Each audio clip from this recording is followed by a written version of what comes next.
Commissioner Garcia, welcome to Virtual SWANApalooza. It's great to have you here with us today.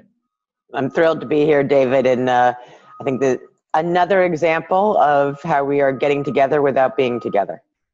Absolutely. I look forward to the opportunity to see you in person sometime soon. So, New York City has been the epicenter of the COVID-19 pandemic.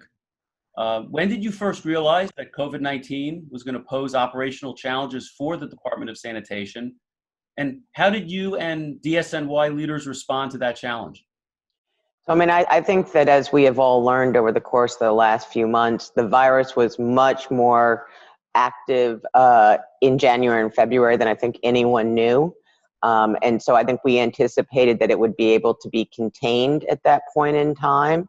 And then by the beginning of March, when we began to see community spread, we knew that we were going to have challenges for the department, and really started to think very creatively around what we could do to meet those challenges. Because as everyone who is participating in this conference knows, not collecting the garbage is not an option.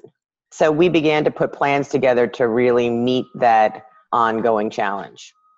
So can you describe in a little bit more detail what types of plans you began to execute and what types of additional safety precautions the department began to take with its frontline workers, at facilities, and in the garages? Certainly. And so we actually started to do cleaning of all touch surfaces in all trucks, actually sort of the last week of February, to make it so that we were doing everything we could to ensure worker safety. Obviously, they always have to wear their uniforms, wear their gloves, things like that. But we also made available face masks, that we did not push having them use them until the guidance changed from the CDC. And to date, we have given out probably over 250,000 face masks. There's been some creativity of folks who brought their own face coverings in, which we have encouraged. But we did things like change their shift and start them at 5 a.m. to keep them out of the public to the best extent possible. And then, as you know, we're a very flexible force. You can be assigned to one garage, and on any given day, I can say, no, I need you in Queens, or I need you in Brooklyn.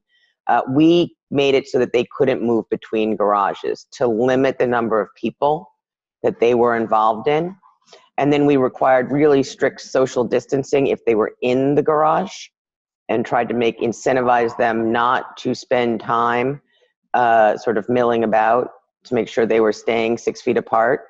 And so those were some of the things that we really took on. But, it was a very challenging time. When things seemed to just be going up the curve, we were preparing for, okay, how many people will we have left? How many routes will I need them to do? How would I need to extend them to 12-hour tours?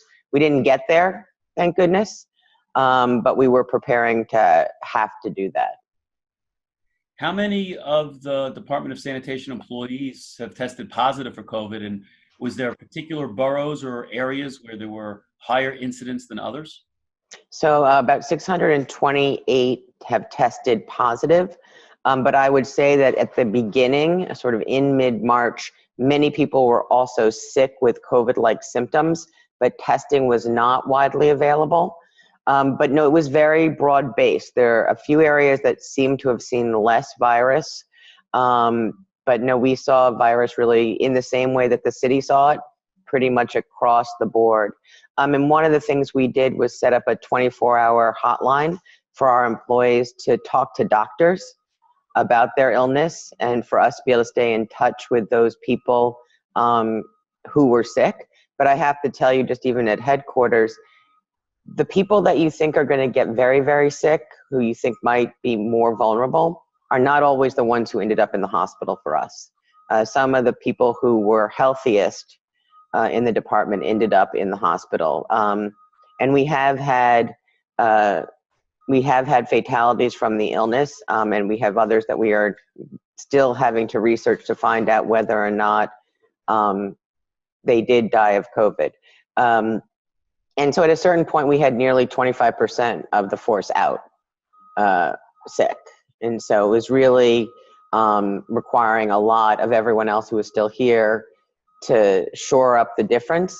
But we basically, while there were certain delays in collections, we basically got it every single day.